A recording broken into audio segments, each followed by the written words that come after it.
What is the most successful lie in history? I acknowledge that I have read and agree to the above terms and conditions. One that we'll never know was a lie. That fat is harmful to your diet. That was just false information. And by trying to replace fats with sugar, obesity became an epidemic. In the 90s, kids spread the rumor that Marilyn Manson had a rib removed so he could suck his own d*ck. We spread this rumor across the entire country without the use of cell phones or the internet. Iceland and Greenland.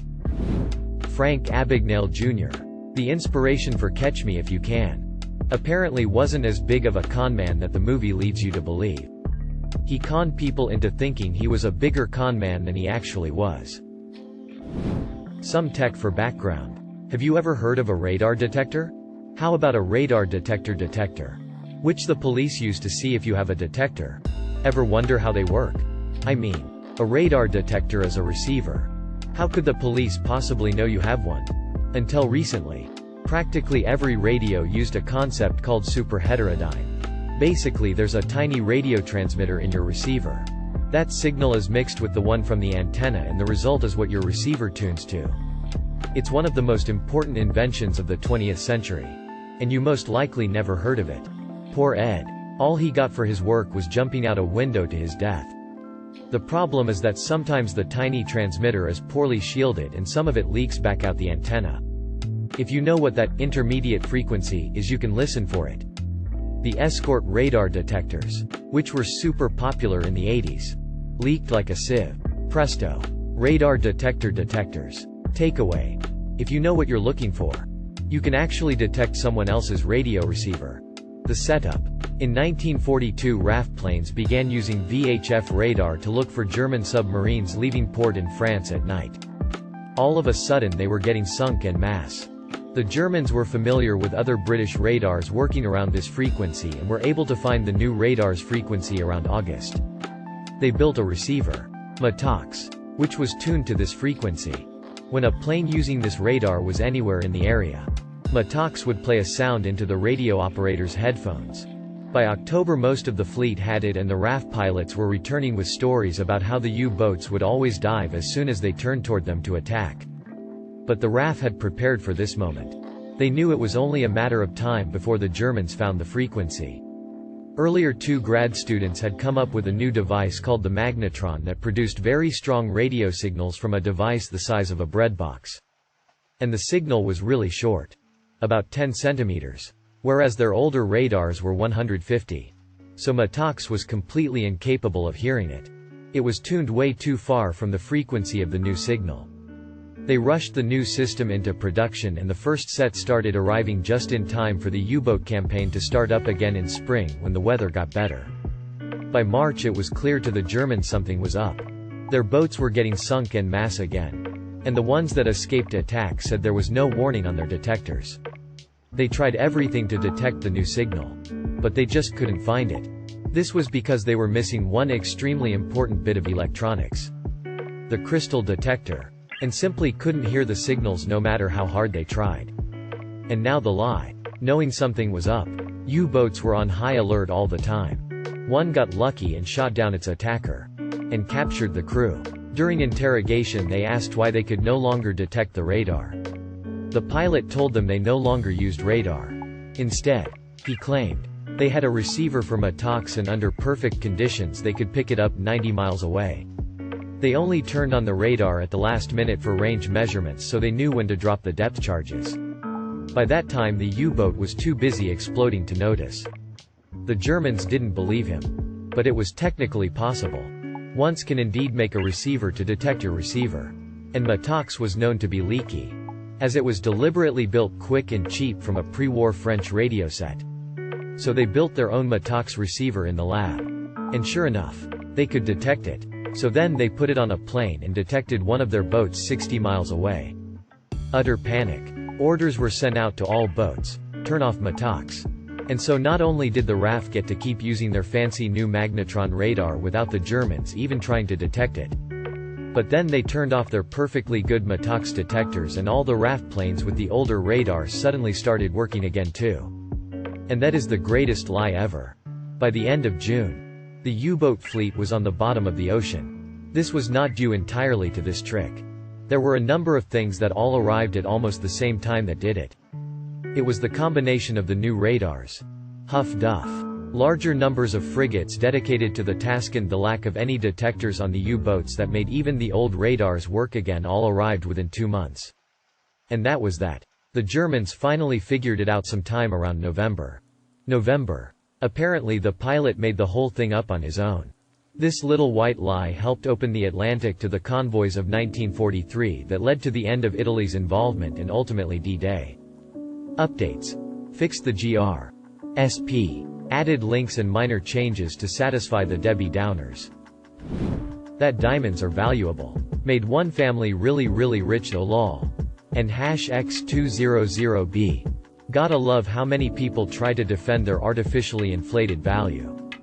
Just shows how well the lie continues to work lol. I before E except after C. Unless your foreign neighbor Keith offers you 8 counterfeit sleighs from feisty caffeinated weightlifters. Weird.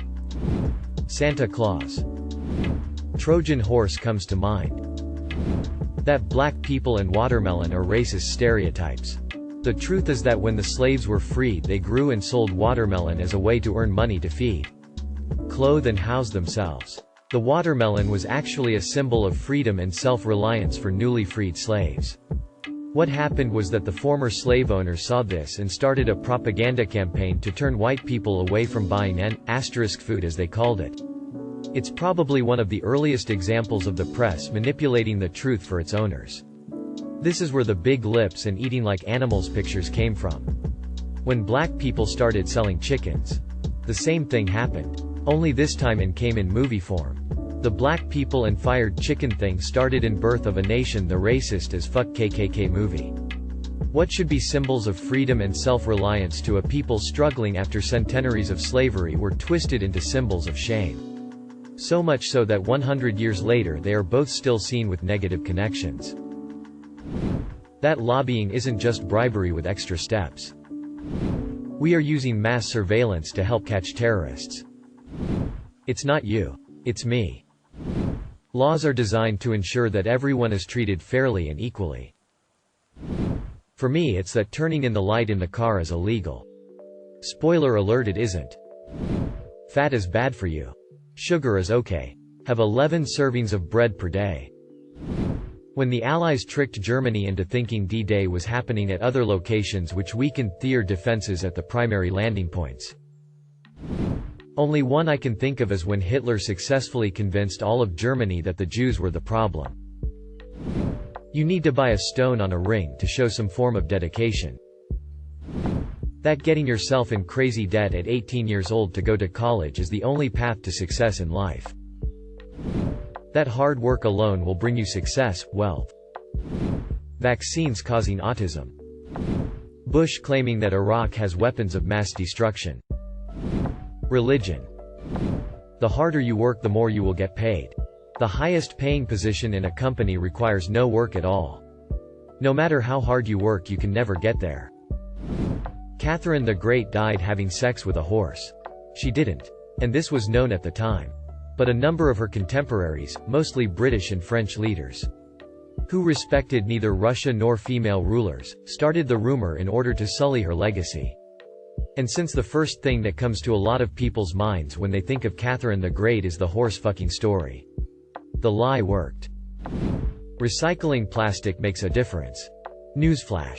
The term carbon footprint was created by BP, one of the biggest oil companies in the world, with the help of one of the biggest marketing companies in the world to shift the focus from industry to individual responsibility.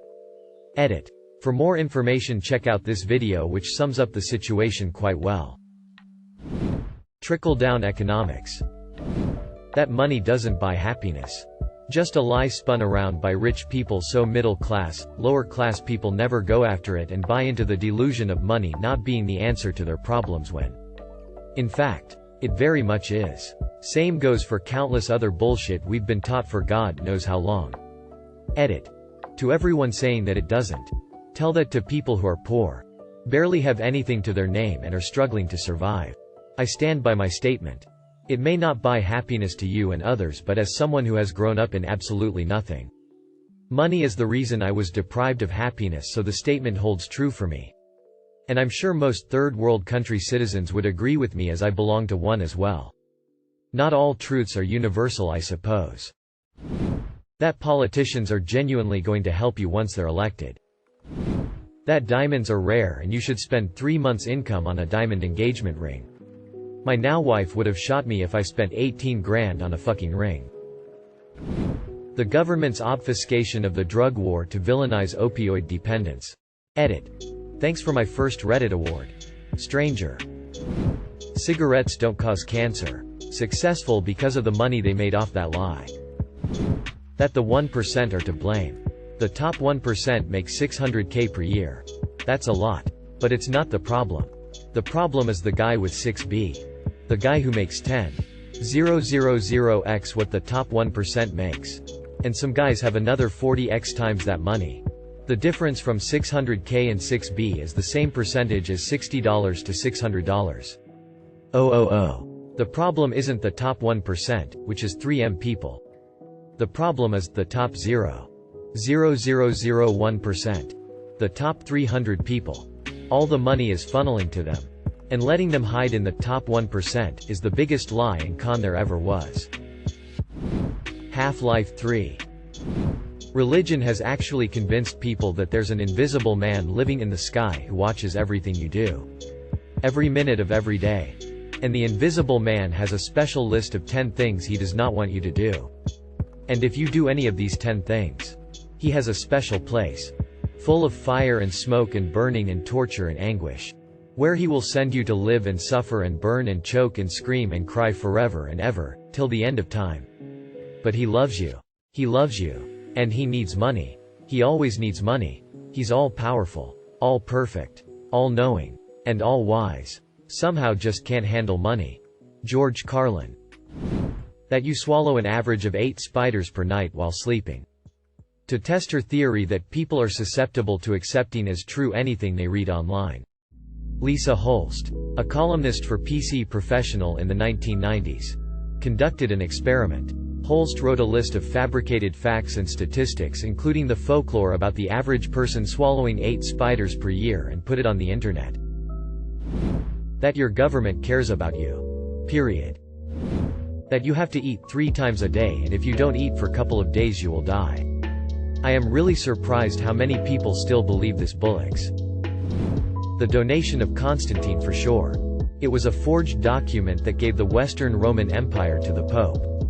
It was used for centuries by the Church as an excuse to do all kinds of evil shit. Police are here to serve and protect. Police are here to control the population and enforce the will of the ruling class. The American Dream. Jesus, not his real name or translation, was white. America is the greatest country in the world. Don't get me wrong. I'm born and raised in the US. We've got our problems, but I know it could be worse. But we aren't the only country with democracy. We aren't the only country with freedom. It's an okay country. But certainly not the greatest. Clean coal. Thank you for watching. If you enjoyed this video, don't forget to drop a like. If you would like to see more content like this in the future, subscribe and turn on notifications to be notified about future videos. Now check out one of these interesting videos.